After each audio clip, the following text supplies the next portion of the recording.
News Hub, born to fight for right.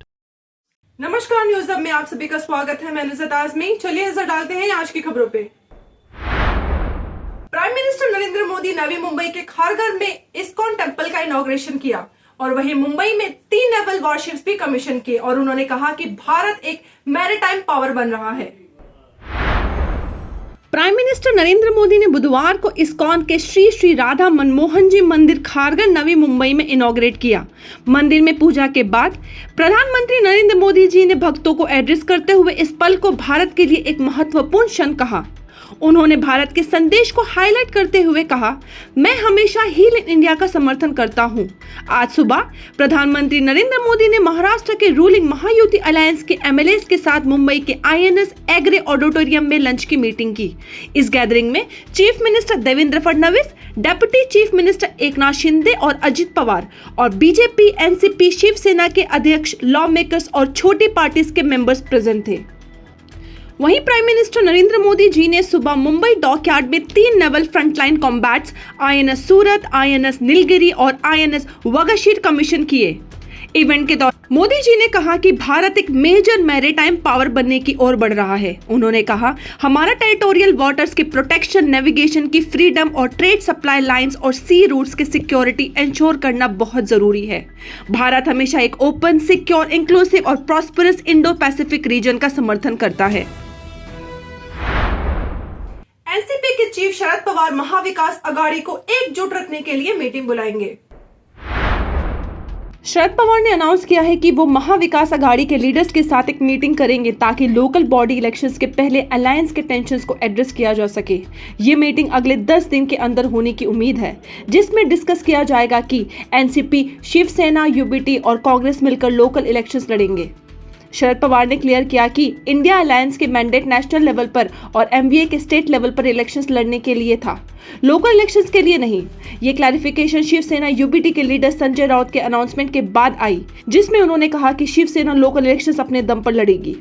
Discussions के बाद MVA की स्टेबिलिटी पर सवाल उठने लगे हैं। पवार का कहना है कि डिस्कशंस के जरिए एक यूनाइटेड अप्रोच एक्सप्लोर की जाएगी, लेकिन लोकल इलेक्शंस के साथ लड़ना जरूरी नहीं है। एमवीए के इश्यूज इंडिया अलायंस को क्रैक के रिफ्लेक्ट करते हैं, जहां कांग्रेस और आप दिल्ली असेंबली इलेक्शंस में एक दूसरे के अगेंस्ट लड़ रहे हैं डिस्पाइट बीइंग अलायंस। एनसीपी गुट के एकीकरण की अनुमान को खारिज करते हुए पवार ने कहा, गठबंधन की राजनीति में सभी अलायंस को कॉन्फिडेंस में लेना जरूरी है और हम इसी डायरेक्शन में काम कर रहे हैं। मुंबई कोस्टल रोड 26 जनवरी को पूरी तरह से ऑपरेशनल होगा पब्लिक के लिए। मुंबई कोस्टल रोड के साउथ बाउंड कनेक्टर जो बांद्रा वर्ली सी लिंक को मरीन ड्राइव से कनेक्ट करेगा, 26 जनवरी को पब्लिक के लिए ओपन किया जाएगा। ये कोस्टल रोड प्रोजेक्ट के फाइनल फेज का कंप्लीशन मार्क करेगा। इसका inauguration chief minister Devendra Fadnavis करेंगे। लगभग 11 किलोमीटर लंबा ये road princess street flyover marine drive से लेकर बांद्रा वर्ली सी लिंक के वर्ली एंड तक स्ट्रेच करता है। South bound carriage marine drive से सी लिंक तक 13 सितंबर 2024 से ऑपरेशनल है। अब नॉर्थ बाउंड आर्म के रेडी होने के बाद कम्यूटर साउथ मुंबई और नॉर्थ सुबर्ब्स के बीच आराम से सफर कर सकेंगे। वर्ली और हाजी अली के इंटरचेंजेस पर कुछ माइनर काम बाकी है। साथ ही उमर सर्कल के पास के कंस्ट्रक्शन भी चल रहे हैं, जो नॉर्थ और साउथ बाउंड आर्म्स को कनेक्ट करेगा। ये काम और 7.5 किलोमीटर का सी फेसिंग प्रोमेनेड जो प्रियदर्शनी पार्क ब्रिज कैंडी से लेकर वर्ली सी लिंक तक स्ट्रेच करेगा, मई 2025 तक कंप्लीट होने की उम्मीद है। अक्टूबर 2018 में 13,983 करोड़ के इन्वेस्टमेंट के साथ शुरू हुआ। ये एम्बिशियस प्रोजेक्ट ट्रैवल टाइम को 70% तक कम करेगा और फ्यूल कंजम्पशन 24% तक कम हुआ है। फुली ऑपरेशन होने के बाद यह प्रोजेक्ट वॉकर्स और जॉगर्स के लिए एक सीनिक 7.5 किलोमीटर प्रोमेनेड भी प्रोवाइड करेगा, जो एग्जिस्टिंग मरीन ड्राइव प्रोमेनेड से लगभग डबल लेंथ का होगा। थाने के मैंग्रोव्स न्यू थाने रोड प्रोजेक्ट के लिए खत्म किए जाएंगे। वहीं एनवायरमेंटलिस्ट ने उठाई चिंता। एक विचित्र फैसले के तहत थाने के लगभग 7 एकड़ मैंग्रोव जंगल को कासरवाड़ी और खरबाओं को जोड़ने वाले नए रोड के लिए काट दिया जाएगा। ये project Mumbai metropolitan region development authority द्वारा बनाया जा रहा है, लेकिन इससे कई एनवायरमेंटल कंसर्न्स उठ रहे हैं। सबसे बड़ी चिंता यह है कि कंपेंसेटरी एफोरेस्टेशन महाराष्ट्र के किसी कोस्टल एरिया में नहीं बल्कि गढ़चिरौली में किया जाएगा। एक्सपर्ट्स का कहना है कि ये मैंग्रोव्स को काटना कोस्टल इकोसिस्टम को नुकसान पहुंचा सकता है, जो फ्लड प्रोटेक्शन और बायोडायवर्सिटी को मेंटेन करने में मदद करता है। बीएमसी से पेमेंट का भरोसा मिलने पर मुंबई में हॉस्पिटल्स पे दवाओं की सप्लाई फिर से शुरू की गई। के 27 सिविक रन हॉस्पिटल्स में दवाओं की सप्लाई फिर से शुरू हो गई है, जब बीएमसी ने 120 करोड़ के पेंडिंग ड्यूज की पेमेंट को वाचन दिया। All food and drug licence holder foundation AFDLHF ने 14 जनवरी को दवाओं की सप्लाई रोक दी थी, क्योंकि बीएमसी ने लॉन्ग टाइम से ड्यू पेमेंट्स नहीं की थी। लेकिन AFDLHF ने बीएमसी को 13 जनवरी को लेटर देखते हुए पेमेंट के लिए पार्ट पेमेंट प्रपोजल को एक्सेप्ट कर लिया है। बीएमसी ने प्रॉमिस किया है कि 50% ड्यूज 2 हफ्तों में क्लियर की जाएंगी और बाकी 60 करोड़ फरवरी तक दी जाएंगी।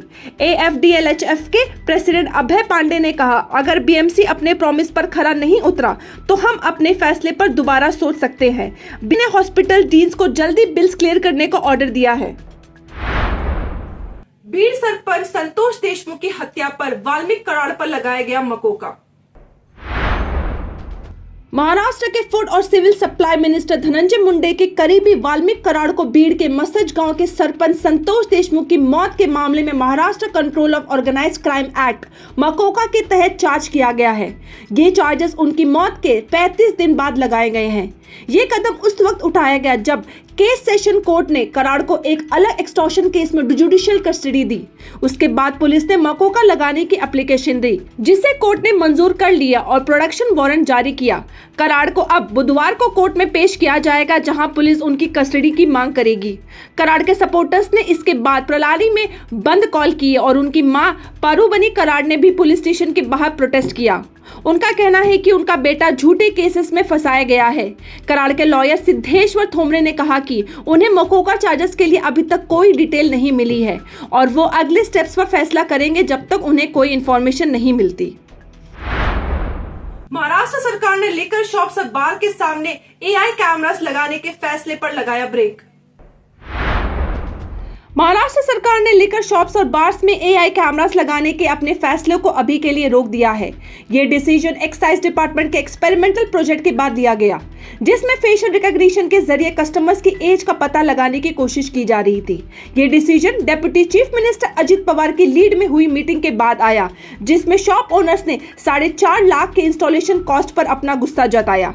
दूसरी तरफ इस प्रोजेक्ट की प्रैक्टिकली पर भी सवाल उठाया गया है, क्योंकि मुंबई के 2000 से ज्यादा लिकर शॉप्स और परमिट रूम्स के एक ही कंट्रोल रूम से मॉनिटर करना मुश्किल हो सकता है। सोर्सेज का कहना है कि कैमरा स्पेसिफिकेशन को लेकर भी सिर्फ एक वेंडर की तरफ से ऑफर हो रही है, जो अब इन्वेस्टिगेशन के दायरे में है। सरकार अब इस प्रोजेक्ट को दोबारा रिव्यू कर रही है। नवी मुंबई अथॉरिटीज ने doctor DY Patil stadium Nerul में होने वाले कोल्ड प्ले कॉन्सर्ट के दौरान ट्रैफिक रिस्ट्रिक्शंस के अनाउंसमेंट किया है, ताकि स्मूथ फ्लो और सेफ्टी इंश्योर की जा सके। ये कॉन्सर्ट 18, 19 और 21 जनवरी को होगा और बहुत सारे आर्टिस्ट, VIP और फैंस के आने की उम्मीद है। इसलिए नवी मुंबई पुलिस कमिश्नरेट ने special traffic control measures declare किए हैं।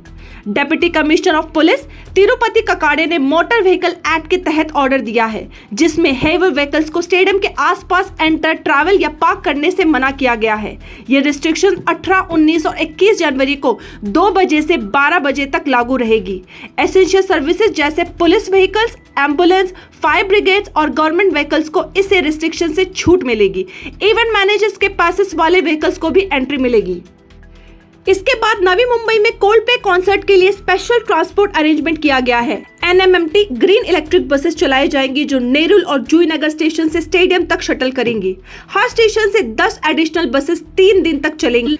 बुक माई शो लाइव ने इंडियन रेलवे के साथ special local train service launch की है, जो गोरेगांव से नेरुल तक चलेगी।